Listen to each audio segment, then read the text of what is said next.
वंदे मातरम, जय श्री राम। आपका हमारे चैनल में एक बार फिर से स्वागत है। तो आज हम इलेक्ट्रिक चार्जेस एंड फील्ड्स का क्वेश्चन नंबर 1.6 की बात करेंगे। तो आपके लिए एक बार क्वेश्चन रीड कर लेते हैं। Question number 1.6, 4 point charges QA 2 microcoulomb, QB -5 microcoulomb, QC 2 microcoulomb and QD -5 microcoulomb are located at the four corners of a square ABCD of side 10 centimeter. What is the force on a charge of 1 microcoulomb placed at the center of the square? ठीक है, तो given क्या क्या है पहले वो लिख लेते हैं, फिर इसमें डायग्राम भी बनानी पड़ेगी। डायग्राम को कंसीडर करके ही ये क्वेश्चन होगा। क्वेश्चन नंबर 1.6, आपको Q1 गिवन है 2 माइक्रोकूलम, Q2 गिवन है -5 माइक्रोकूलम, Q3 गिवन है 2 माइक्रोकूलम और Q4 गिवन है -5 माइक्रोकूलम। ये दिया हुआ है, प्लस साइड दी हुई है L करके लेते हैं। लेंथ ऑफ द स्क्वायर दिया हुआ आपको 10 सेंटीमीटर, जो कि हो गया आपके पास 0.1 मीटर। ठीक है, हाँ, एक चार्ज और दिया आपको Q0 जो सेंटर में रखा है 1 माइक्रोकूलम। तो क्वेश्चन हमने आपके लिए रीड कर लिया हुआ है।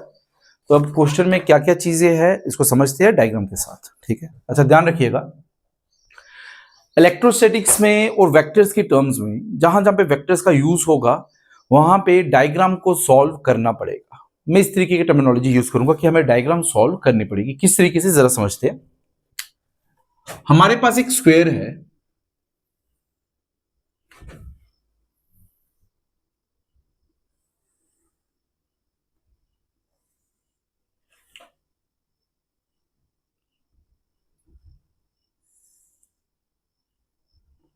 हमारे पास एक स्क्वायर है ABCD जिसकी साइड कितनी दी हुई है 10 सेंटीमीटर। ठीक है,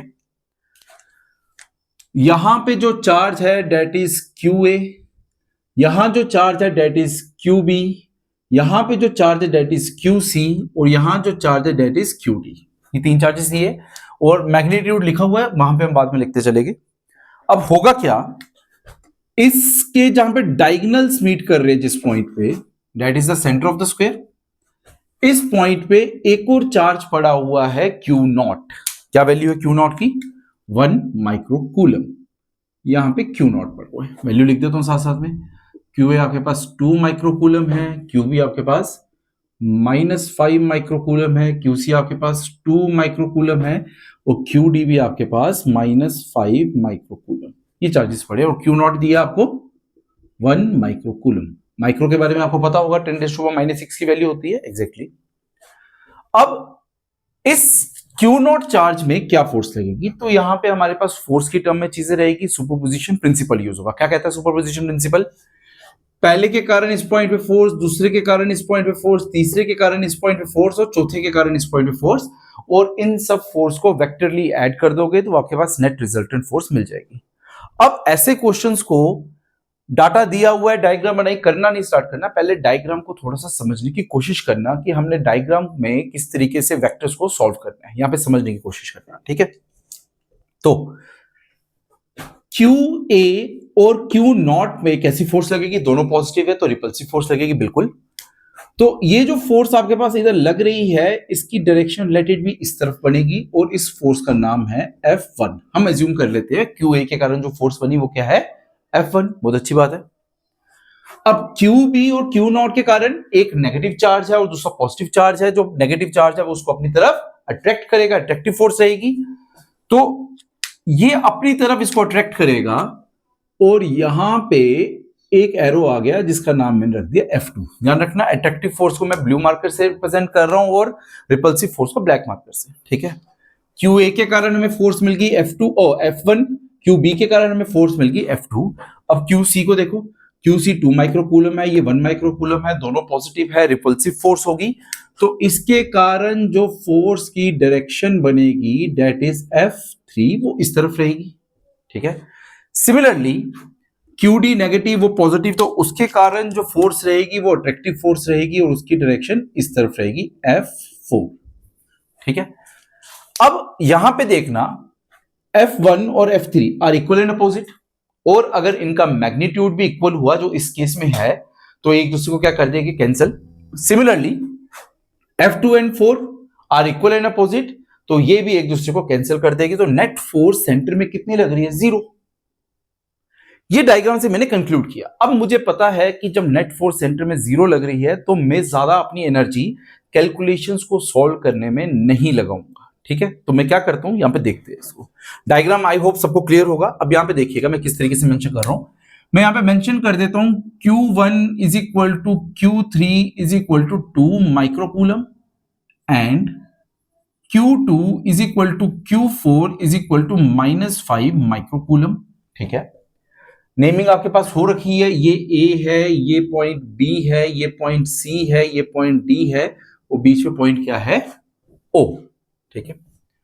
हम एज्यूम कर लेते हैं AO is equal to OB is equal to OC is equal to OD, let करके इज इक्वल टू R। हम इसको कैलकुलेट कर सकते हैं कैसे, आपके पास 10 सेंटीमीटर की साइड दी हुई है तो डायगोनल कितना हो जाएगा स्क्वायर का, √10√2, तो डायगोनल का आधा हिस्सा कितना हो गया, 5√2 R, जिसकी वैल्यू बनेगी 5√2। इसकी रिजल्ट है। हम कैलकुलेशन में इतना टाइम वेस्ट नहीं करेंगे क्योंकि ओवरऑल रिजल्ट हमारे पास 0 आने वाला है, ठीक है। अब मैं F1 लिखता हूं। F1 किसके बराबर है, 1/4 pi epsilon naught into Q1 into Q0 upon R square, और F3 किसके बराबर होगा, 1/4 pi epsilon naught into Q3 into Q0 by R square. Equation 1, equation 2 हमने मेंशन किया हुआ है 1 और 3 इक्वल है, वो Q0 तो वहां पे है। From first and second mod of F1 is equal to mod of F3, ये कंक्लूजन बन जाता है। Similarly F2 is equal to 1/4 pi epsilon naught into Q2 Q0 by R square and F4 is equal to 1/4 pi epsilon naught into Q4 Q0 by R square. इसको third में mention कर देंगे, इसको 4 में कर देंगे। फ्रॉम थर्ड एंड फोर्थ क्या conclusion बना, mod of F2 is equal to mod of F4। आप में से जिन्होंने पुरानी वीडियो नहीं देखी उनके मन में ये क्वेश्चन जरूर आ सकता है, क्या इसका नेगेटिव हम यहां पे लिखेंगे, नहीं लिखेंगे। क्यों, नेगेटिव एक ही चीज बताता है यहां पे कि यहां पे अट्रैक्शन है, वो हम डायग्राम में दिखा चुके हैं कि वहां पे फोर्सेस की डायरेक्शंस क्या रहने वाली है, ठीक है। अच्छा, फ्रॉम फर्स्ट एंड सेकंड क्या कंक्लूड कर सकते हैं, F1 and F3 are equal and opposite, hence they cancel out each other. From since, इस तरीके से लिखते हैं, सिंस F1 एंड F3, दिख रही है आपको कौन कौन सी फोर्सेस है, F1 और F3 are equal and opposite, hence they will cancel out each other. Similarly, F2 and F4 are equal and opposite, hence they will also cancel out each other. ये दो कंक्लूजन बन जाते हैं यहां से, कहां से, एक इस रिजल्ट से कंक्लूजन बन जाता है, ये ए ले लेते हैं, और एक इस रिजल्ट से कंक्लूजन बन जाता है बी ले लेते हैं। फ्रॉम ए, फ्रॉम बी, तो cancel out each other, therefore the net force acting at charge, net force acting on a charge at point O कितना होगा, 0। तो आपके पास net force acting on 1 microcoulomb charge at point O is 0, और 0 same लग सकता है इसलिए इस तरीके से लिखा।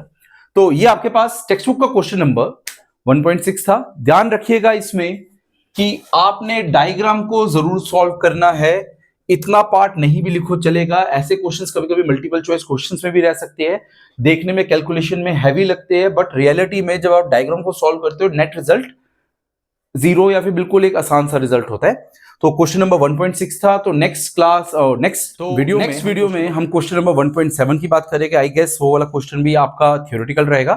तो तब तक के लिए आप सबको वंदे मातरम, जय श्री राम।